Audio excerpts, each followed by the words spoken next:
আবুধাবিতে অসুস্থ আর কলকাতার ন্যাশনাল মেডিকেলে মৃত্যু।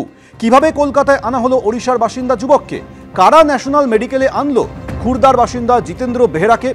আবুধাবিতে অসুস্থ যুবকের কলকাতায় মৃত্যু ঘিরে পড়তে পড়তে রহস্য।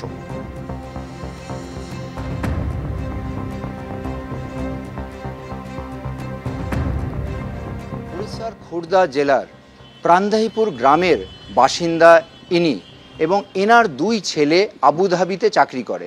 ওনার অভিযোগ যে ওনার বড় ছেলে সে কাজ করতে গিয়ে আচমকা আহত হয় এবং আহত হওয়ার পর আবুধাবিতে সেখানে ওই সংস্থা একটি হাসপাতালে ভর্তি করে। তারপরে তার শারীরিক অবস্থার অবনতি হয়। শারীরিক অবস্থার অবনতি হওয়ার পর তারা পরবর্তীকালে জানতে পারেন তার আরেক ছোট ছেলে কাজ করে ওই সংস্থাতেই। সেই ছোট ছেলে জানায় যে কলকাতায় ন্যাশনাল মেডিকেল কলেজে তার বড় ছেলেকে ওই সংকটজনক অবস্থায় স্থানান্তরিত করা হয়েছে। তারা খবর পেয়ে যখন এই হাসপাতালে আসেন তখন জানতে পারেন যে তার বড় ছেলে মারা গিয়েছে, 14 তারিখ মারা গিয়েছে। এবং 14 তারিখ মারা যাওয়ার পর তারা যখন হাসপাতালে এখানে এসে খোঁজখবর নেন, হাসপাতালের তরফ থেকে তাদেরকে বলা হয় যে তারাই যে পরিবার পরিজন, ইনি যে তার ওই মৃত যে যুবক তার বাবা সেটা প্রমাণ করতে হবে, এর জন্য থানায় আসতে হবে। বেনিয়াপুকুর থানায় তারা আসেন। বেনিয়াপুকুর থানা থেকে বলা হয় যে যে গ্রামে যে থানায় তারা থাকতেন সেখান থেকে ক্লিয়ারেন্স আনতে হবে। তবে সেখান থেকে কোনো এখন অবধি কাগজপত্র এসছে কিনা জানি না। তবে এই বাবার যার এক সন্তান মারা গিয়েছে, যার সন্তান মারা যাওয়ার পরে তারা জানতে পারছেন এখানে আছে, কিভাবে তার বড় ছেলেকে ওই গুরুতর আহত অবস্থায় নিয়ে আসা হয়েছে তিনি জানেন না। তিনি বলছেন তার অভিযোগ যে একবার তিনি ন্যাশনাল মেডিকেল কলেজে যাচ্ছেন, আবার সেখান থেকে বেনিয়াপুকুর থানায় আসছেন। তিনি বুঝে উঠতে পারছেন না তার মৃত বড় ছেলের দেহ কিভাবে পাবেন। এবং এখানে তিনি এই থানার সামনে গত 2 দিন ধরে ঘুরছেন এবং তার যে পরিস্থিতি খারাপ সেটা দেখেই বোঝা যাচ্ছে তিনি কান্নায় ভেঙে পড়ছেন।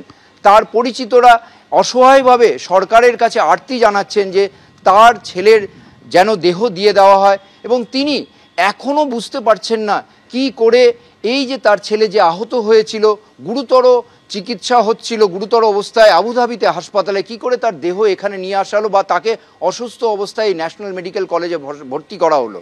ক্যামেরায় পার্থপ্রতিম রায়ের সঙ্গে ঝিলম করঞ্জয়, এবিপি আনন্দ।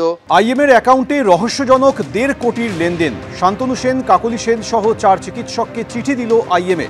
আইএমের প্যান ব্যবহার করে তৈরি জিমাকন কলকাতা অ্যাকাউন্ট। জিমাকন কলকাতার অ্যাকাউন্ট তৈরি করে 1.5 কোটির লেনদেন হয়েছে। Journal of Indian medical association অর্থাৎ জিমাকম নথিভুক্তহীন অ্যাকাউন্টে কিভাবে 1.5 কোটির লেনদেন প্রশ্ন উঠছে।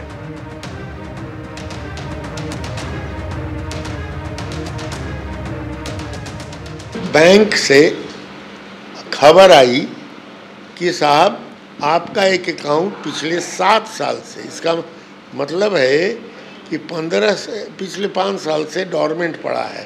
बात हम नहीं इंक्वायरी करें और वहाँ के लोकल लोगों को मालूम हो जाए तो पूरा आईएमए बदनाम होगा कि अरे साहब ज्वाइंट सेक्रेटरी ने तो कवर किया था और आईएमए वाले एक्शन नहीं लेते हैं, आईएमए वाले बेकार हैं, हमें गालियाँ पड़ेगी।